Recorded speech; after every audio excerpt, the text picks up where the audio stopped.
Hello and welcome to the latest episode of Songs of Our Lives. I'm Brad Rose. I am an artist, a composer, a writer, the founder of Foxy Digitalis, and somebody who thinks about music and sound far more than is healthy.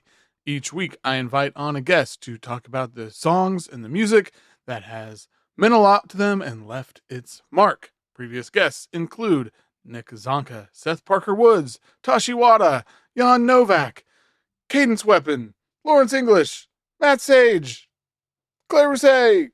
The list goes on and on and on and on. But today, for episode number 49, it is Lia Kohl. Woo!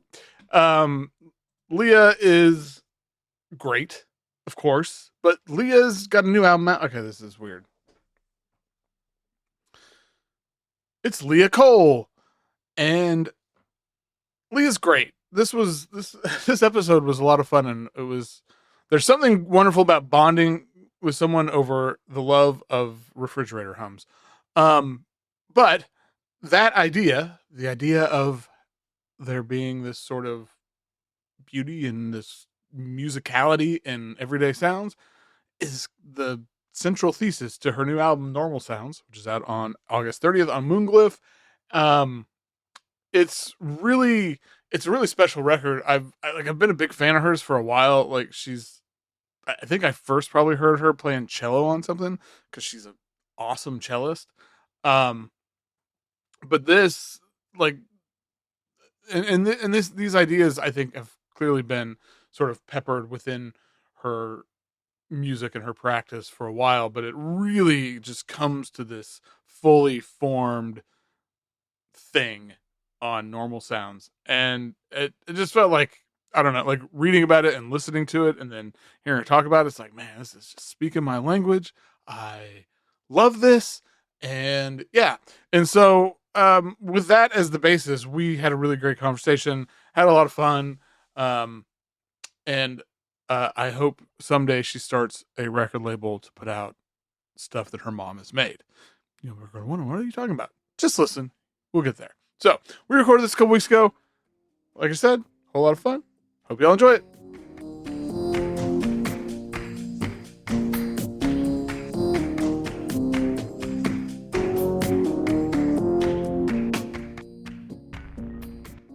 My guest today is a musician, a composer, a cellist, other things. It's Lia Kohl. Woo! Welcome. How's it going? Good. I'm drinking coffee. There you go. Yeah. And you have a cat in the room with you. So what? I have what a cat. What else could a person ask for? Literally nothing. So you have a new record coming out called Normal Sounds. I do. And it is on Moonglyph. Comes out on August 30th. Woo! It's really good. Thanks, I'm going to start in a weird place with it. I just wanted to ask about the cover because I'm obsessed with that photo. What is that? It's a photograph by this Danish artist, Tina Beck. Mm-hmm. And I started following her on Instagram somehow, a few years ago. One of those people, you know, I'm not a big, like, just wander around Instagram and find stuff, but I had the same reaction to that image. It's part of a series of photographs of like mattress foam or like discarded, that she's made into these absolutely beautiful sensual sculptures and then photographed them. And I felt like it really fits with the sort of vibe of the album, you know, taking things that are really normal and boring and hopefully making them beautiful. So I reached out to her and said, could I use this image for my album art? And she very, very generously said yes. It's awesome. Yeah. But yeah, check her out. Tina is spelled Tine and Beck is Bek. Okay. I'll put a link to like her Instagram in the show notes too. Yeah, I'm a big fan. So I was really, really glad that she said yes. Well, and I do, like, I feel like the picture it in a weird way, it kind of gives you an idea of what to expect on the record. Like it very much they match so well, like the feeling that I get from both of them. So that's I'll awesome. take that as a big compliment. Thank you. So, I do feel a lot of resonance with that work. Yeah, I'm really excited to go after we get off here. Go look at since you said it's this part of a series. I'm excited to see more of it. So, but so obviously, like one of the things, as soon as this like came through my inbox and the whole description of the idea behind it and like how the sort of idea of everyday sounds as like taking those and like you said, turning them into something beautiful and musical and like that is so like that's something I think about all the time. Like I'm obsessed with I think everybody like anytime we go anywhere, I feel sorry for my wife and kid because I'm always like, oh, I gotta stop. Hang on, I just heard something like in the space. Let me pull out my phone. Yeah. But I relate to that really hard. Yeah. Except my spouse is actually also recording those things, so then we can just together right weirdly stand in the middle of the screen and record things. Yeah. You gotta get this one of me. Yeah. Yeah, my wife is very much she's like always like if we're on a hike, it's my daughter and I have left her behind because she's stopped and taking pictures of every plant trying to identify them. And so we have, everyone's got their thing. Yeah. Yeah. And my kid's just like, God, really? Like, are you all still doing this? Yeah. But I'm curious, like, because like one of the things I've been thinking about a lot lately, and I'm doing this thing this fall with it's a whole thing. Anyway, it's about just like the sound of like how the sound of like a space like defines the space, like shapes our experience of a space. Like I don't know. And like, cause I really want to build this exhibit that is like this really beautiful room and you go and you sit in there and then it's just like harsh noise sounds just to make people think about like, oh Jesus, like, yeah, the sound is like, these are anyway. Yeah. Yeah. Oh, that sounds really interesting. Enough about me. Where does your interest in this come from?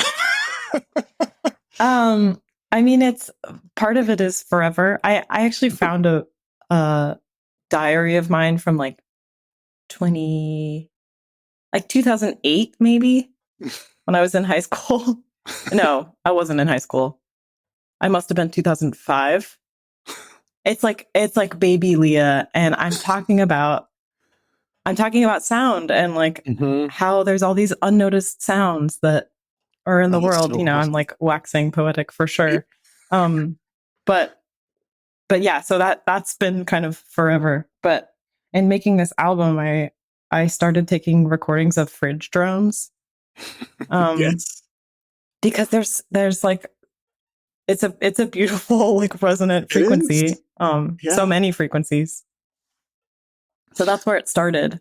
And as a fellow random field recorder, you must know the feeling of like you're starting to take recordings of something and then you're like, oh, I think I'm making a collection here. It becomes more than just like I like this one sound, but actually like I like this sort of category of sounds. Yep. So it started with fridge drones, and then I started hearing other drones. The first track on the record is a recording of a light, like a tennis court light. Which is very loud and also very resonant and I think beautiful. And then it sort of moved beyond drones and I started thinking about all the sounds that we make to sort of organize human society that are not musical, like self-checkout beeps and all the indicator sounds that your car makes. Like those are all synthesizers, but we're not thinking of them like musical sounds at all. So I started sort of orchestrating them with the idea that like, here I am with my synthesizer talking to these non-musical synthesizers. That makes sense. Oh, it makes total sense. Yeah. And then it just kind of rolled down the hill. Yeah, honestly, I kind of barfed it out. No, I think about those. The refrigerator drone thing is, God, that's like you're in my head because I had a realization a couple of years ago. Like growing up, we had this old, I guess it was it was a freezer, but it was in my parents' Mm. garage. Oh, the And classic yes, freezer in the garage. My grandma has yes, one. yes. And and I remember like just sitting out in the garage, like listening to it when I was a kid. And I had this, it kind of came back to me, I don't know, a couple years ago. I was like, oh my God, my like obsession with drone music started because of that freezer. It's like, yeah, I wish I Yeah. still had it because I feel like it's this very You could important go back. Yeah. historical Make a document. record. Yeah. But it is like, I Yeah. think that's And like one of the cool that's things. real. I mean, it's funny, but it's also like, that's actually, those frequencies are actually really interesting and beautiful. It's not. Yeah. That's not a fake thing. Yeah. And I mean, and I always think about too, like another thing I've been doing work in is like the sort of physicality of the, like sound waves are waves and our bodies interpret them and feel them. And obviously, at certain levels, we don't maybe notice it as much, but I always think like the background sounds of like, so there's this park, this is like my favorite park in town, but it's about a mile from all the oil refineries. And part of the reason I love it is because it's like this dichotomy of it's a really cool park with these great hiking trails. But if you stop and listen, you hear like the industrial hum of Wow. and so and I always think about just like the long-term effects of how like we're not evolved enough to like our bodies, we're still like hunter-gatherers. We are used to the sounds of nature and stuff like, and how like the long-term effects of all of that on us as humans. And like I don't know what that has to do with anything, but it's no, but it's real. Like there's so much sound is so powerful. And I mean, all kinds of senses that we're not paying attention to are really powerful. Right. I've been thinking a lot about darkness. I read an article like sometime last year talking about how humans need more darkness than we get. Oh, wow. Oh my God. And now I'm like thinking about it all the time. Like, oh shit, I'm not getting enough darkness. No. Like, because it's never dark. Like if you go out at 4 a.m. in Chicago, like it's light everywhere. Right. Yeah. Which I understand why, but also. Yeah. Well, that's a really interesting thing. Yeah. Cause like I mean, same thing with the hum. Right. And yeah. And I don't know. Wow. That's the darkness thing. Jeez. I think you may have just like sparked my new obsession. I'm gonna go add blackout curtains for all the dark rooms. Sky parks for everyone. Yeah. I know we always talk about how we really want to take a trip out, like take our kid out to like a dark sky preserve sometime. Yeah. Just to because I mean she's 11 and I don't know that she really knows what like real darkness is because she's lived in a city her whole life. Yeah, which bless, that's great. Right, but yeah, but as also, a fellow city kid, like yeah. I mean, I live 5 minutes from where I grew up, so I can't say. But yeah, okay, jeez. Well, I could talk about all this stuff. This whole podcast could be about all this stuff. It would be a different podcast. Yeah. Well, I was going to mention really quick too. You have you have Cap Baird and Patrick Shirishi on here, like two of the best people ever. Yeah, and, legends. Oh God, both of who've been guests on this show and friends of the show. Anyway, I just wanted to mention that for people who are listening. People need to hear the record. It's really great. I really love it. Like, thanks so much, Fred. Yeah, like I really like your last ones. I've been fans of them, but this one it was just like, oh my God, this is resonating like a refrigerator drone in the distant past. I don't know. Anyway. Okay, but we're here to talk about other songs and music. Yes. That's what the name of the show is. So as ever, other songs and music. Yeah, that's the new name of the show. Welcome to Other Songs and Music, hosted by me. But Lia Kohl, what is the first song you remember? This was a hard one. Actually, it's interesting for me to do this podcast specifically because when you first reached out about it, I was like, I don't like songs. Yeah. Which is not true. Like, actually, it was a wonderful experience to sort of go through and be like, oh yeah, I actually there are songs that I know and like, and I have this sort of eternal feeling of like imposter syndrome about Yes. music in general. Um, Right there with you. Sort of with the exception of classical music. I feel like Oh, I know classical music. I was taught the canon. Um, right. but every time I'm like in a tour van with a group of musicians and people are like, yeah, you know that record from 1955, like he's playing the saxophone. That one solo is so great. And I'm like, I do not know who you're talking about. I have never heard that song. I Yeah. think I know who that is. Like, That name's yeah. familiar. But Yeah. man, And early on, there was a lot of like, yeah, nodding. And now I'm just like, I'm a lot more comfortable being like, I don't know what that is. And I'm still a legitimate human. uh, which is, yeah. Anyway, so it's an interesting, it's an yes. interesting journey for me, this podcast specifically. Thank you. Awesome. Well, hey, no, that's great. I mean, it is like, I always am curious, and because you kind of asked me this, like, is it song, like how people, because I let people define songs however they want. Like, somebody picked we've had many people pick, like, oh, this 45-minute piece of music. It's like, is it a song? Who cares? It's, Yeah. but, Yeah. but yeah, Song's the a song's a imposter song. syndrome thing where, oh my God, I remember the moment of like where the switch kind of flipped, where I was like, I'm just gonna stop pretending I know what the hell people like. Stop doing the nodding things. Be like, yeah, I don't know what this is, Yeah. And then you and the learn fun things, and that's great. exactly. And most people, like, unless they're jerks or whatever, most people are like, oh my God, I'm so excited to show it to you, and then you have like this cool experience of like people showing you things they're excited about, and that's Yeah. fun. So Yeah, anyway. exactly. All that's to say is, what's the first The song you first, remember? the first song I remember. Well, so my mom is also a musician. Both my parents are musicians. And my mom, was singing to me, I know, in the womb.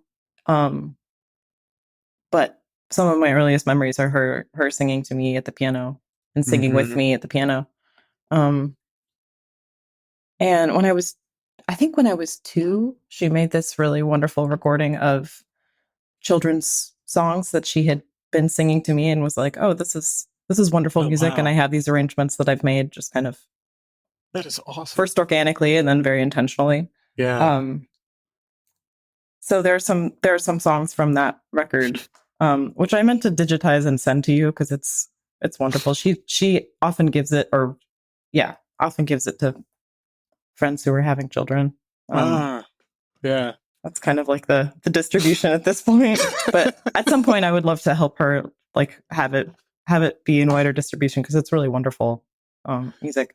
But the song that I thought of to finally answer your question is this song called "For People Who Have Gardens," which I think is like a Scottish or Irish sort of traditional tune. Okay, Um, it's beautiful. that's awesome. So yeah, I mean, like, this is my sort of segue from this. Is like, I always ask if you grew up around music, obviously. So both your parents are musicians. So music has been a part of your life from forever. Yeah, yeah.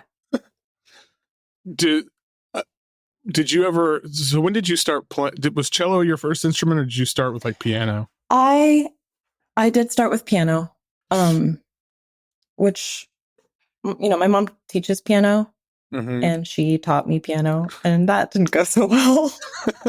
It's funny because like we would sing together, and even in a pedagogical way, like she would do like interval games with me. I did learn a lot from her, Mm-hmm. but the piano lessons specifically uh, were not Not. were not the vibe.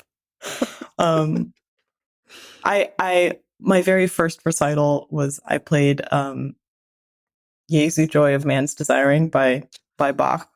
Just like Mm-hmm. just the right hand, Oh, right. and I Uh-huh. memorized it, which is pretty sick. I was 6, I Yeah.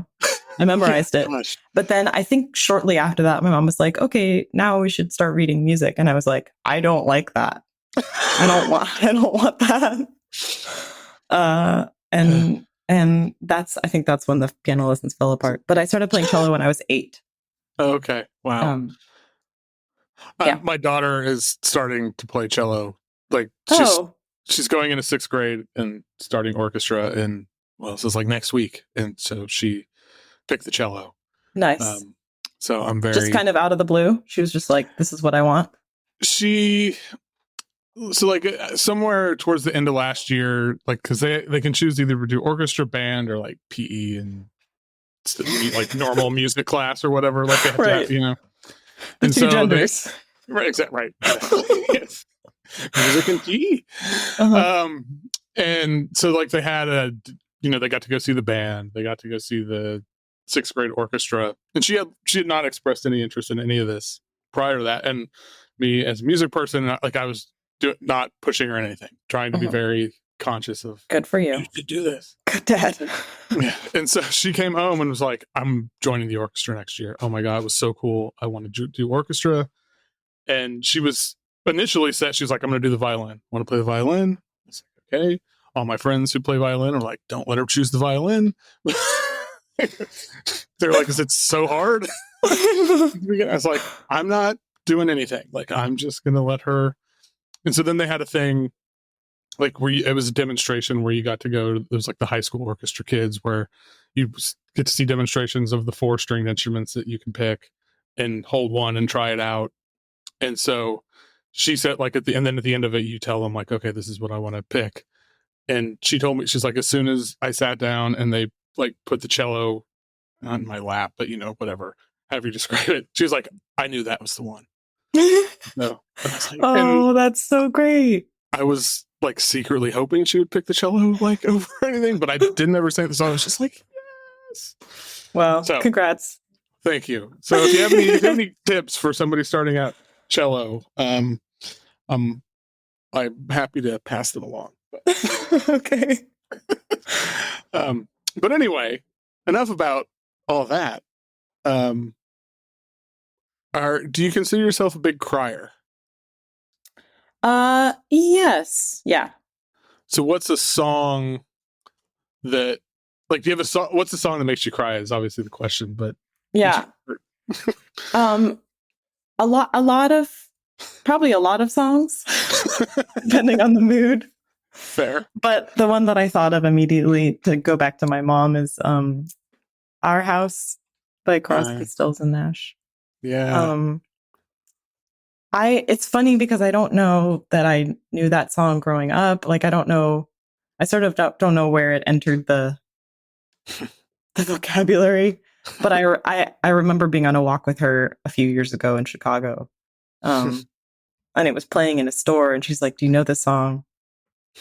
And we left the store, and then she was just singing it to me. And it's just, It's such a good song. It's such a good song. So I think of her whenever I hear that song. Kind of like an image of home. That's beautiful.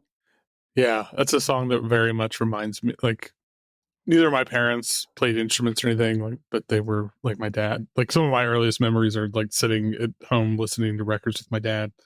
But this song just reminds me of, like, the way this song feels. It's like how I felt at my parents' house growing up or something. Like, it's a very visceral thing. Yeah.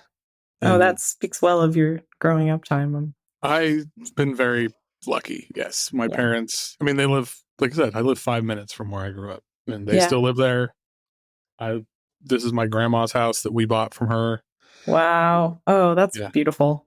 Yeah. So it's all very, I think there's also like a beautiful sort of tension in that song. Like, life used to be so hard. Now everything is easy because of you. Like, it isn't. But also, I don't know. I think for me, it speaks to those moments of like, someone does make the difficult part of life just a little bit lighter. And that's beautiful. That is really beautiful. And it's like when you experience, it's like, gosh, yeah, I feel lucky that I get to experience that. And I didn't even realize this song is apparently about like Graham Nash and Joni Mitchell living together. Oh, really?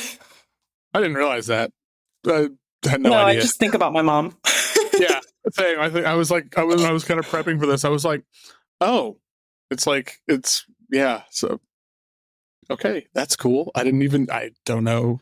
This is back to like, I don't know all the stuff that I Yeah. maybe should know. Okay, well, on the flip side, what's a song that'll always put you in a better mood? Okay, I chose wait, which movement did I choose of this? Uh let's see. Oh, I didn't choose a movement. So Mendelssohn wrote an octet. Um Essentially it's two string quartets together. Which is a fun like little mini orchestra. And it's a bop. It It is. just yeah, it's really fun to play. It's really fun to listen to. I used to listen to this when I lived in New York as an adult. Uh I would often like if I had to get somewhere quickly, I would listen to this. I can And see that. Yeah. yeah, yeah, it's like especially the last movement is like exactly the right tempo for like I'm fucking late right now, you know. Yeah, I gotta move. I gotta move, get out of my way. Um, yeah, I also to sort of speak to that and how it relates to my more current practice. I would listen to it in like shitty Apple headphones, and I loved how it would interact with like whoever Oh was yeah. playing saxophone in the subway station, you know, like that Oh kind of man. Yeah. Charles Ives vibe. Yeah. Yeah. That's always. I like. I have like some really nice headphones, but if when I use my old job, I worked downtown, and so I would always be. I have to park far away because it's how it is. There's no public transit here, and I mean there is, but it's yeah. Yeah.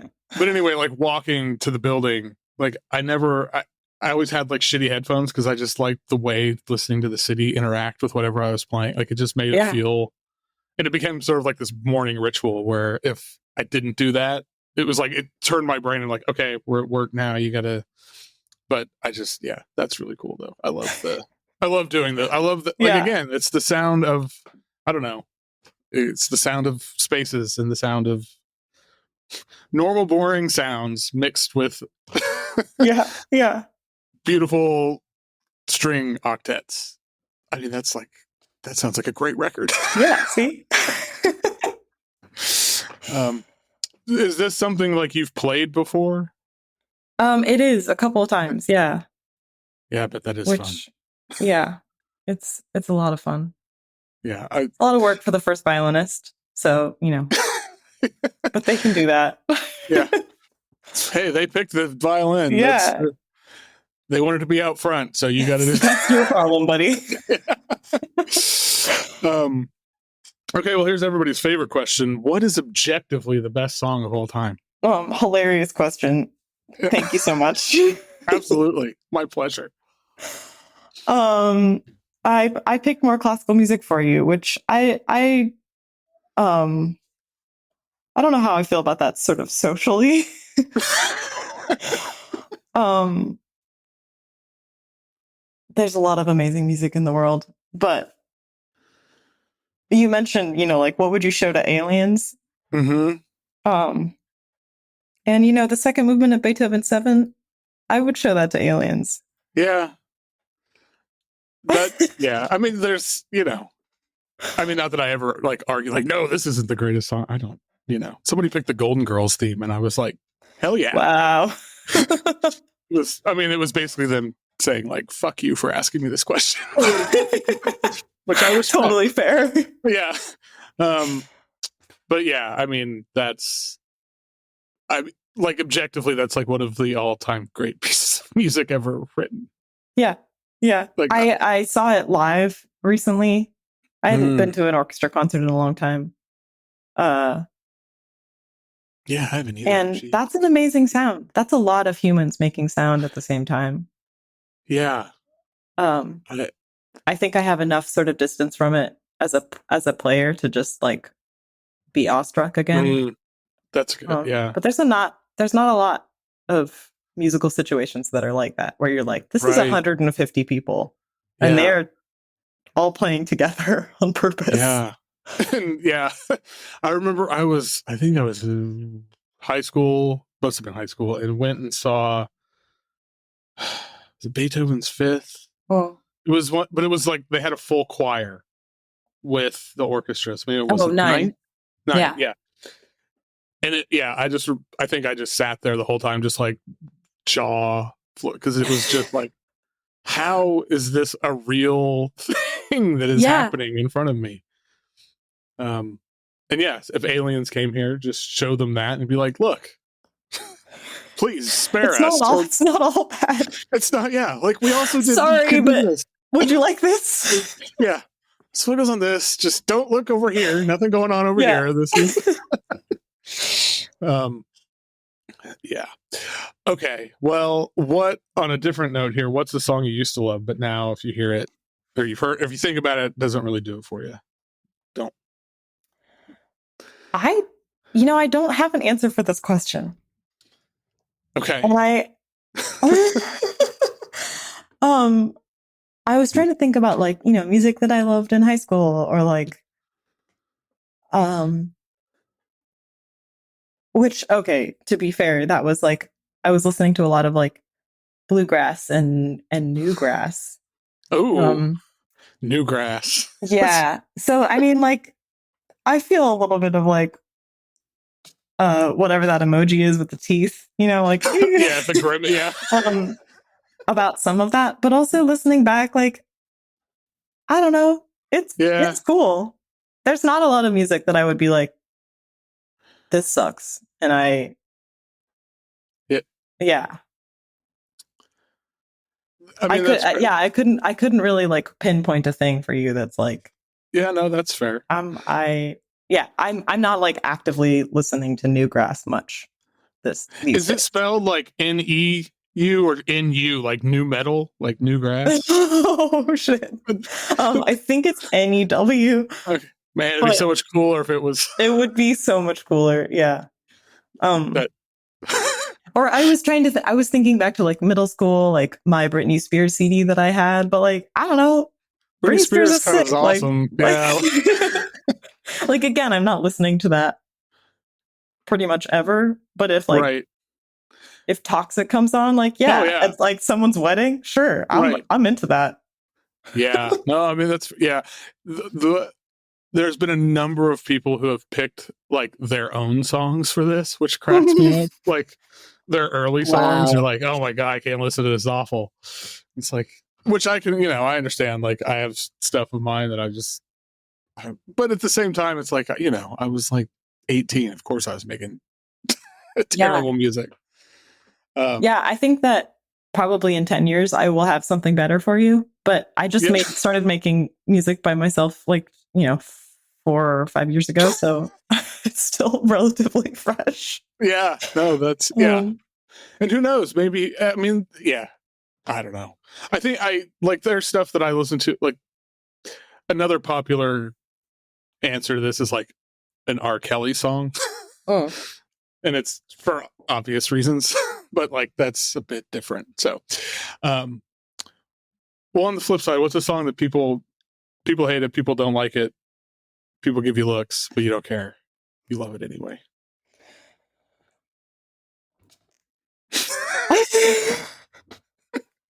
Just say it. I also don't have an answer to this question. Oh, okay. I'm sorry.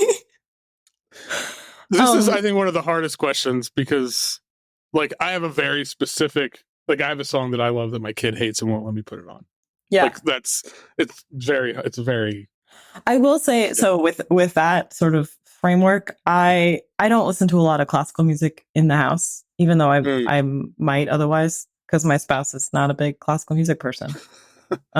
Yeah, we're both classically trained, and I think that they have a different reaction to that. But I can like got the distance. Like, if I'm going to listen to like Mozart symphonies, that's a me time thing. Okay, interesting.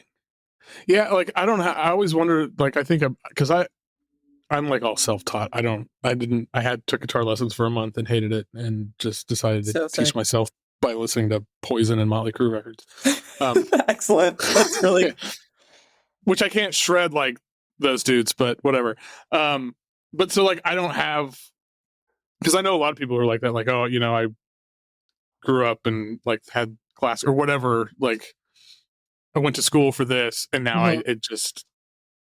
torn out of me. Like, I can't listen to whatever. And so, I always wonder what that experience is. I mean, I don't really wonder what that experience is like because I don't want to experience that, but Yeah. it just must be really intense. Yeah. Especially something that is obviously so meaningful in some ways, but then just to be so like, yeah, like losing your faith or something. Yeah. I feel, I mean, I think with my spouse, they never loved, like they never loved Mozart. It was always like John Cage, you know? Yeah. Yeah. So they were like always cooler than me in that way. But yeah. Yeah. Yeah. I mean, that's a whole other, like, I can't stand this thing, but it's being like forced on me. Totally. I think it's more that than like a loss of Yeah. love or something. Yeah.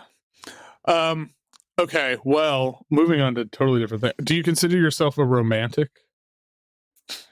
Oh, see, no, like I'm not sentimental. Okay. But I am very romantic. Yes. Okay. That makes a lot of sense. What is the most romantic song? Okay, so here I chose two for you. Okay. Okay.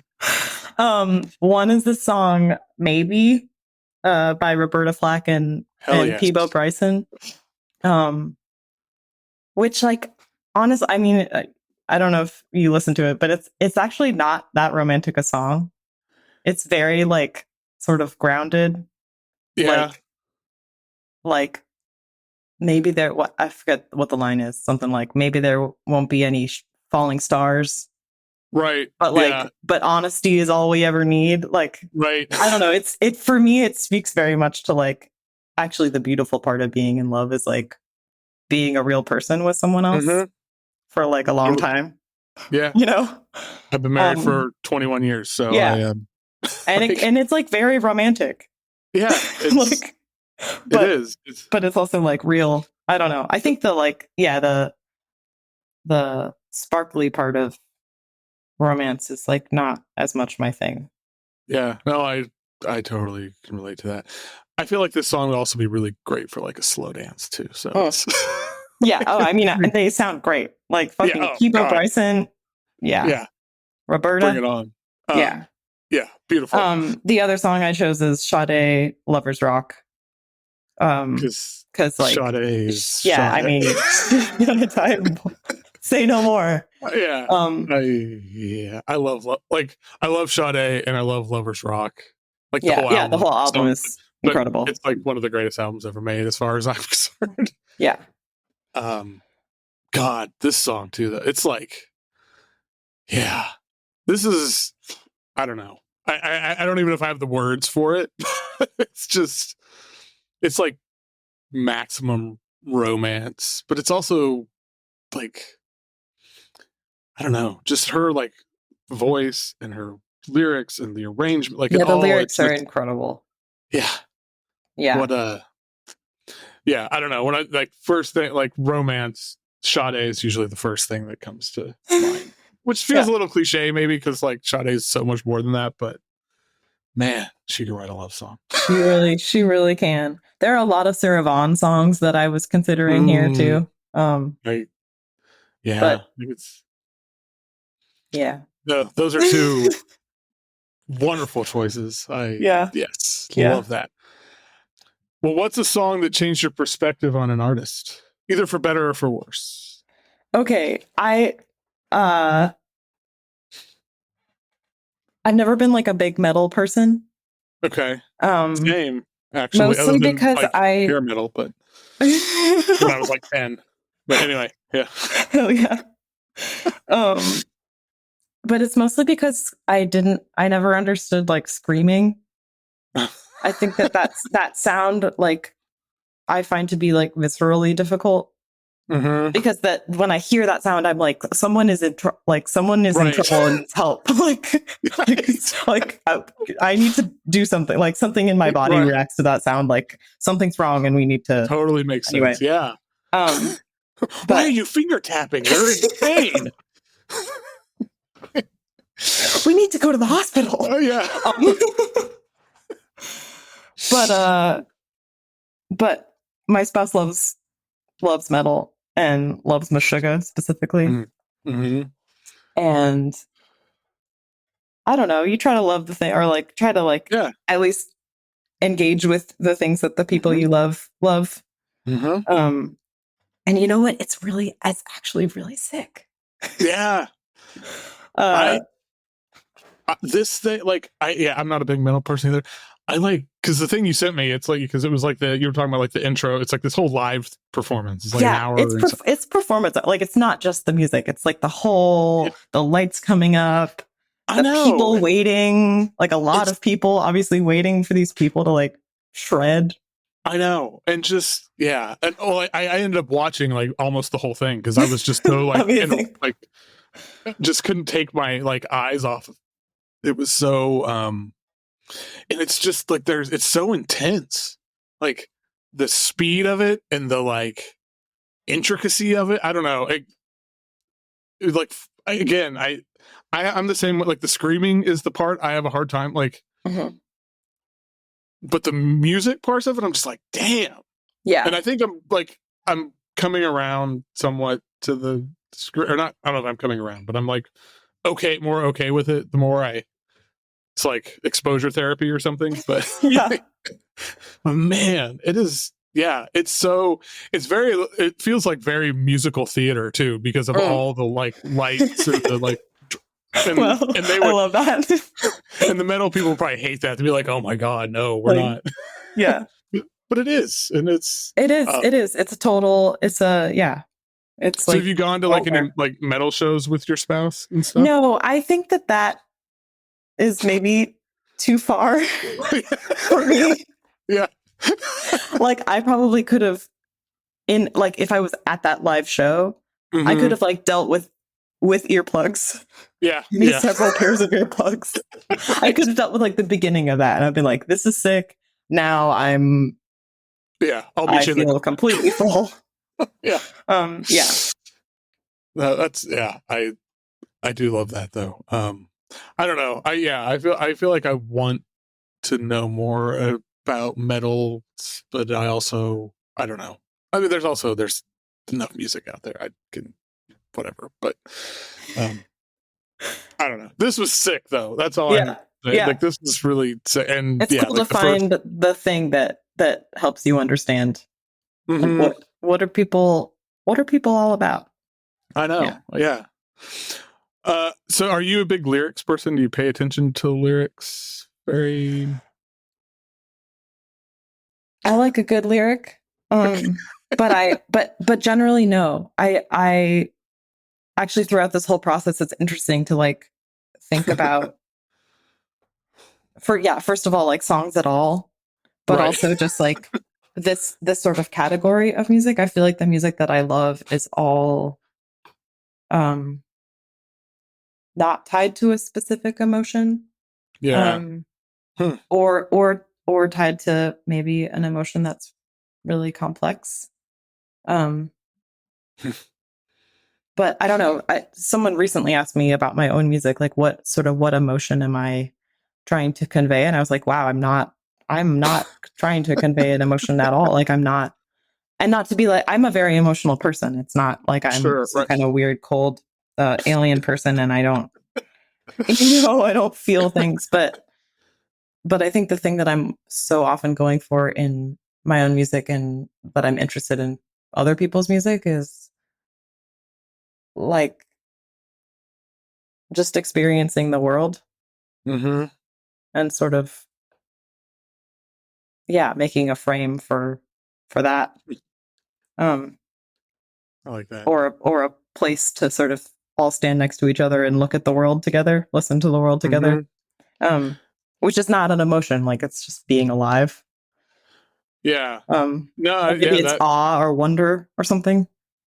Yeah, I mean, it's like there are probably. I mean, and who knows how people are going to experience it, but like, yeah, no, I like that a lot. I mean, and I think that because it's another thing I'm big on is like the way that sound and music can create like a shared experience, and like having, like you said, like it's like this window or frame we're all looking through together.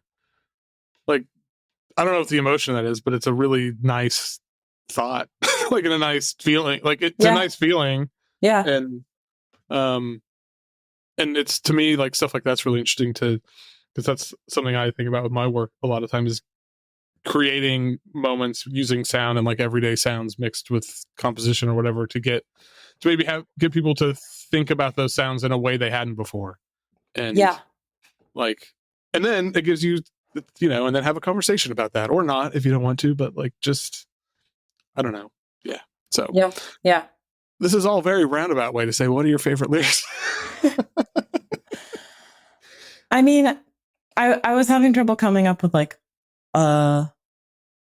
like a lyric that I love. I was thinking about Kate LeBon, or Aldous Harding, like people who are really poets. I do love poetry. My mom, when I was 7, recorded an album of poems by Robert Creeley set to music. I don't know if you know his work at all. Somewhat familiar, not super familiar. Yeah, it does very much lend itself to music. So the first thing I thought of was actually just poetry. Yeah. I'm very picky about words. I think when people say stupid stuff over interesting music, I'm like, no, I'm not about it. Like, just don't say stuff. Just shut up. Right. Yeah. You've now ruined the cool music. You've ruined the thing. Yeah. I feel the same way about like words in visual art. Words are just very powerful, and you got to do it well or don't do it. Yeah. Totally agree. So those are my lyric thoughts. Just know that I'm judging you, everyone. Yes. That's fair. Does that mean you don't have favorite lyrics? That is that's what that means. On a complete side note, God, your mom sounds totally awesome. Yeah, she's awesome. She's really awesome. That's really cool that she made that. Wow, an album of. What other albums has your mom made? Jeez.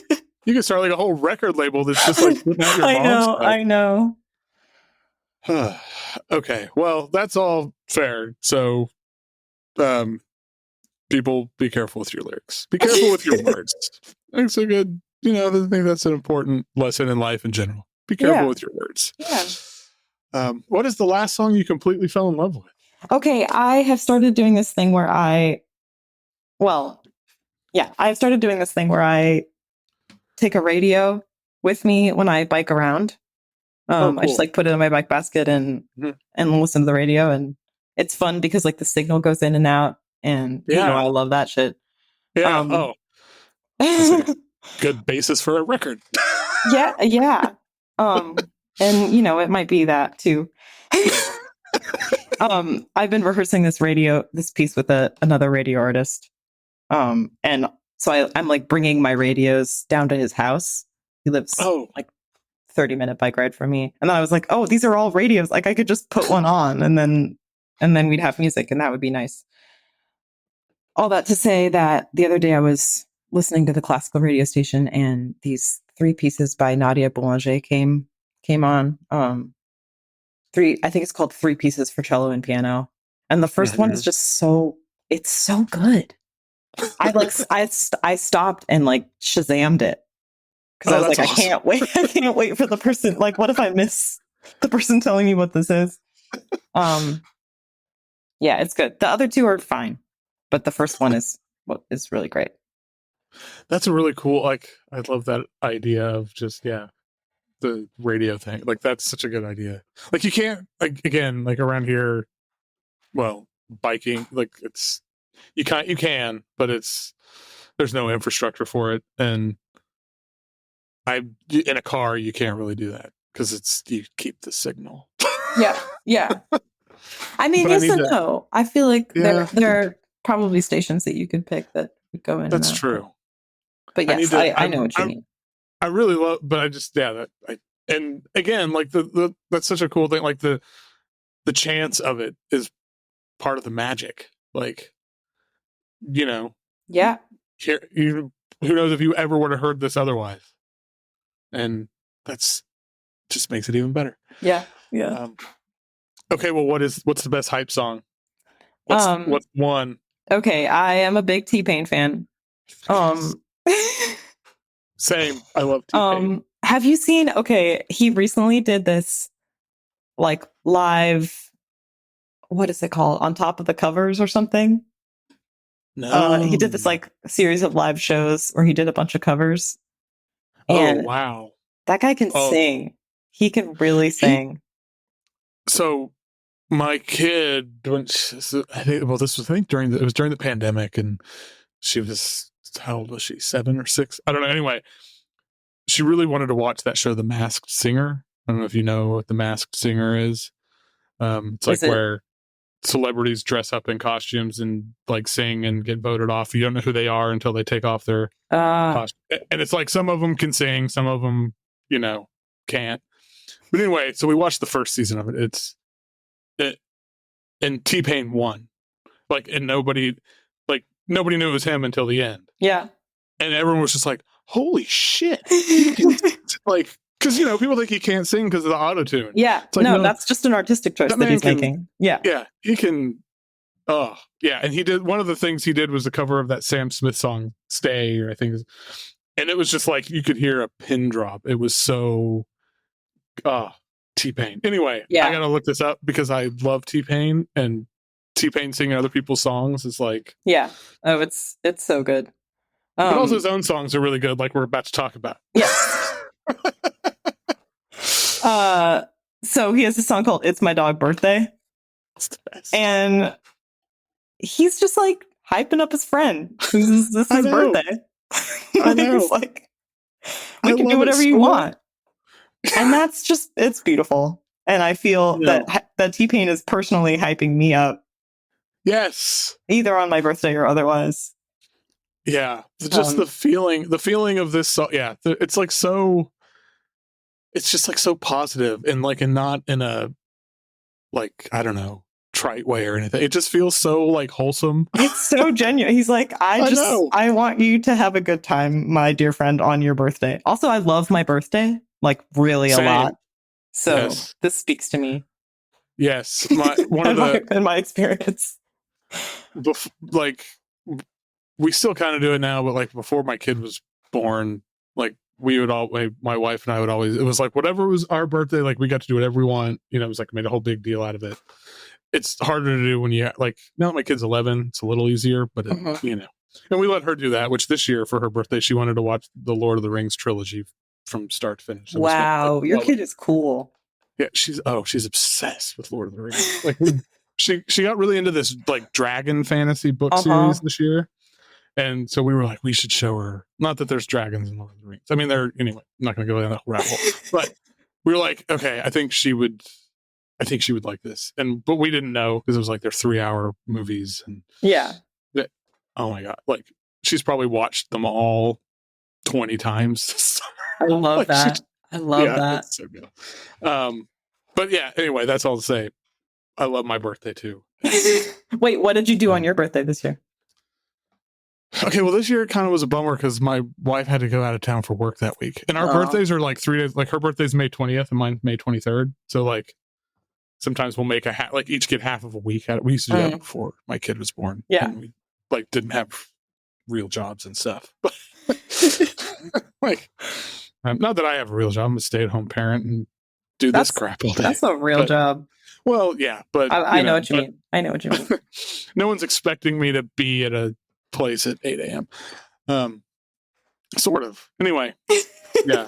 So I don't know what I did. What did I don't remember what I had. Yeah, is it do you have traditions, or is it every year it's new Brad, new me? Yeah. Every year it's different. Okay. Whatever we're feeling. I generally have tacos for dinner on my birthday because that's my favorite thing is tacos. So it's a good food. It's a good food group. Yeah, can't go. It is. It's whole. You can do anything with it. So, yeah. What are your birthday? Do you have birthday traditions? My birthday tradition, for the last 12 years, is that I cook dinner for a bunch of my friends because I love cooking and I love hosting and I love my friends. And then That's everyone just awesome. comes to me. Yeah. Oh, Um, that's that's the best. nice. Yeah. Yeah. And I always do it on my actual birthday, even if it's like a Wednesday. So like Oh, sometimes it's a little more tame, and sometimes it's like people are at my house until 4 a.m. Like, yeah. yeah. That's Um, awesome. it's really fun. And That's even really like since being married and living with my partner, like it's it's still something that I do. Like they help a little mm, bit, but like hmm this is my shit. Like I make the yeah. menu. You can sous That's awesome. chef. Yeah. Um, Right. we do a lot of cooking together, which is like one of the great joys of my life. But this is like my time. Yes. Yeah. I That's awesome. That sounds like a really good birthday tradition. Um, okay, we got the two questions left, the two big questions. So, what is the song that means the most to you? Okay, so we got married 2 years ago. Is that true? Yes, that's true.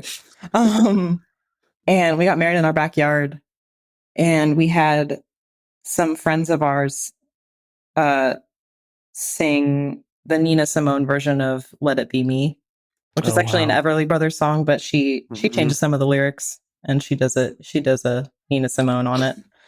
Yeah. Um, so that song is probably the most. We didn't have anyone marry us. We just like uh sort of at the end of the ceremony we were like we're gonna dance to this song, and then at the end of the song we'll be married.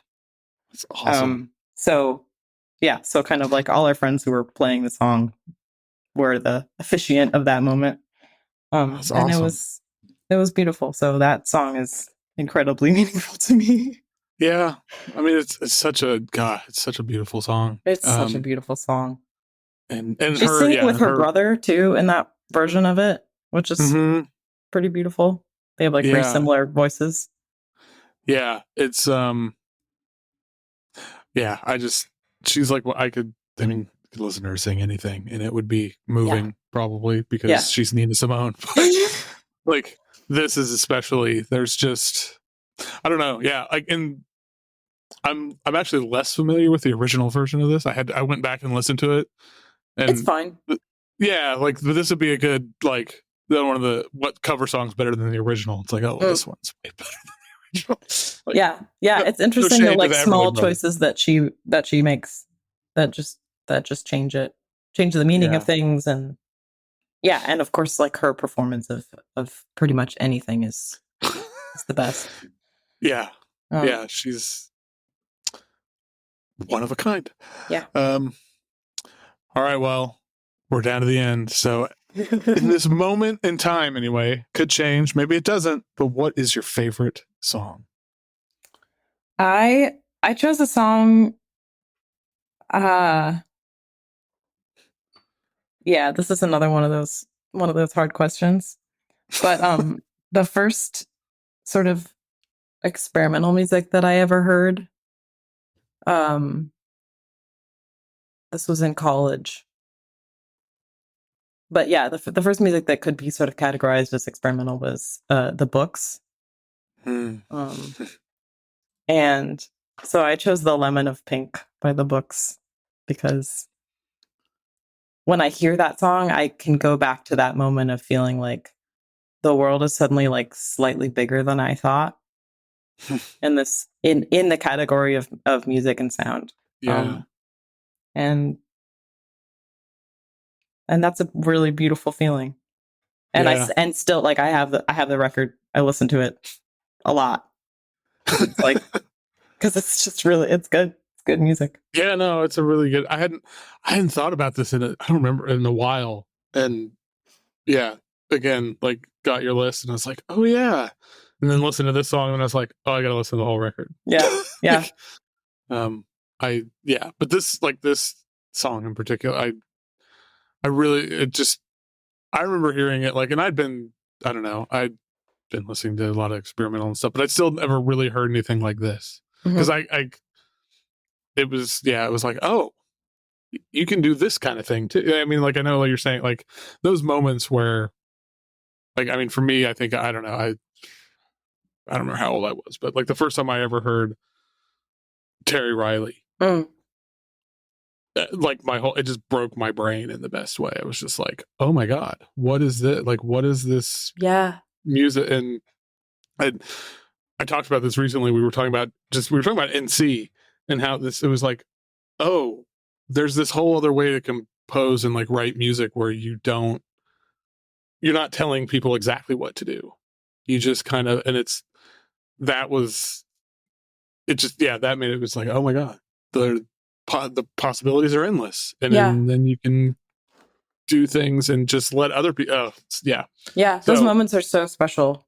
And you never know when they're going to come, I know that's, and it's always, I love when they're always kind of unexpected, but it's just, I think a lot of people listening to this, if you're, musicians or not even not music, like in your, like whether it's music or not, like I think we've all had those experiences where something happens and it just kind of reshapes how you see whatever that thing is, and it's just like it kind of stops you in your tracks.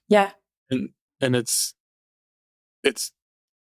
there's part of it's a little bit terrifying because of how like awe inspiring it is. It's just like, oh my God, wait, there's so much more out there. But that's like one of my favorite things of being a musician or an artist or whatever is though finding like those moments or having those moments. And, they're really special.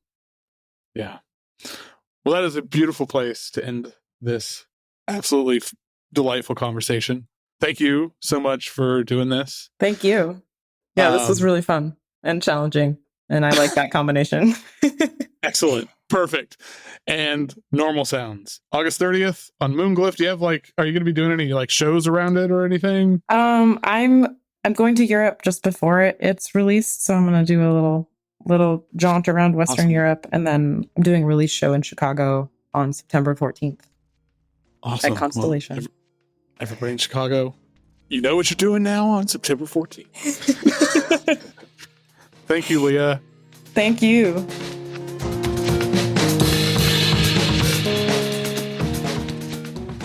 Thanks again to Lia Kohl for being awesome. How about that? Everybody check out Normal Sounds. It is out, depending on when you're listening to it, maybe out. It's out August 30th, so I think this comes out a few days before that. But it's on Moonglyph, on digital, vinyl. It'll be, you can stream it, all that stuff. So, awesome album. Check out the link to her picks in the show notes. As ever, if you like this show, please leave a rating, review on whatever platform you listen to this thing on, because that shit really helps. You can also, of course, join the Patreon, patreon.com/Foxy Digitalis. Get the whole unedited, I don't know if I say unedited because sometimes I do edit out bits, but it's the unabridged conversation because there's a whole other section that's not on this main feed. You get them a week early and other stuff, and your $5 a month really helps. So anyway, everybody who's done that, thank you. Y'all are awesome. Otherwise, that's not for you. Take that $5, pick up Normal Sounds, listen to that, and then after that, keep on listening to whatever the hell you want.